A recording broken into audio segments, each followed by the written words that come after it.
उसे अनुवाद करने दो, यही है असली चीनी मुक्केबाजी।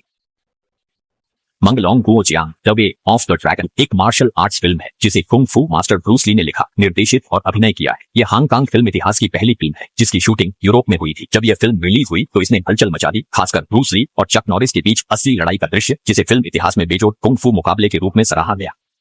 ब्रूस ली द्वारा निभाया गया टांग लोंग एक ग्रामीण युवक है जिसे उसके चाचा ने भेजा है और वह अकेले रोम जाकर रेस्तरां प्रबंधक छिंग हुआ की मदद करता है। टांग लोंग जैसे ही हवाई अड्डे पर उतरता है उसकी मुलाकात एक लड़की से होती है। दोनों की नजरें मिलते ही उन्हें एहसास होता है कि वे एक दूसरे को भी ढूंढ रहे थे। छिंग हुआ जब टांग लोंग को देहाती हुलिये में देखता है तो उसे यकीन नहीं होता कि यही वह शख्स है जिसे चाचा ने भेजा है।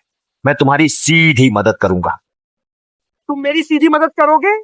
अंधविश्वासी और घमंडी टांग लोंग को देखकर छिंग हुआ उसे नापसंद की भरी नजरों से घूरते हुए वहां से ले जाता है। रास्ते में टांग लोंग को पता चलता है कि छिंग हुआ का रेस्तरां स्थानीय माफिया की नजर में आ गया है, लेकिन छिंग हुआ रेस्तरां बेचना नहीं चाहता, इसलिए माफिया रोज आकर तोड़फोड़ करता है, जिससे रेस्तरां का कारोबार दिन दिन खराब होता जा रहा है। टांग लोंग छिंग हुआ को भरोसा दिलाता है कि अब सारी जिम्मेदारी सी की है। एक रात माफिया फिर से उपद्रव करने आ गया। वे बैठते ही धमकी भरी बातें करने लगे और तुरंत ही हाथापाई शुरू कर दी। रेस्तरां के कर्मचारी बहुत गुस्से में आ गए और माफिया से बाहर जाकर मुकाबला करने को तैयार हो गए।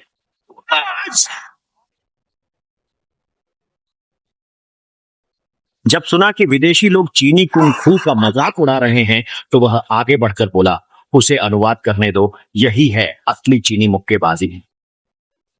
इसके बाद टांग लोंग ने अपनी मुद्रा बना ली और इशारा किया कि विदेशी सामने आए, लेकिन विदेशी ने उसे फिकारत भरी नजरों से देखा। टांग लोंग ने सीधे एक पंच मारकर शुरुआत की, फिर ड्रैगन की पूंछ नामक एक और जबरदस्त वार किया जो जोर से बाकी बचे तीनों लोग हैरान रह गए और उनकी आंखें फटी की फटी रह गई। यहाँ तक कि छिंग हुआ भी अब टांग लोंग को नए नजरिए से देखने लगा। इसके तुरंत पास एक सांवले रंग का नौजवान सामने आया। टांग लोंग ने उसकी दो मुक्कों से बचते हुए सीधे एक बार में उसे जमीन पर गिरा दिया, फिर एक और मुक्का मारकर उसे बेहोश कर दिया। इसके बाद टांग लोंग ने उस नौजवान को जैसे खिलौना समझकर चंद ही पलों में दोनों को जमीन पर पटक।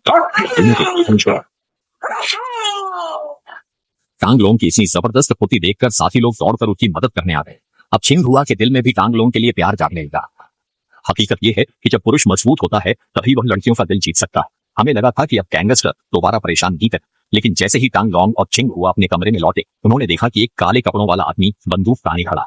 उस आदमी की बंदूक की धमकी का सामना करते हुए टांग लोंग ने हाथ उठाकर एक जोरदार थप्पड़ मारा और फिर उसकी चम तक पिटाई कर दी, फिर बड़े आराम से उसे बाहर फेंक दिया।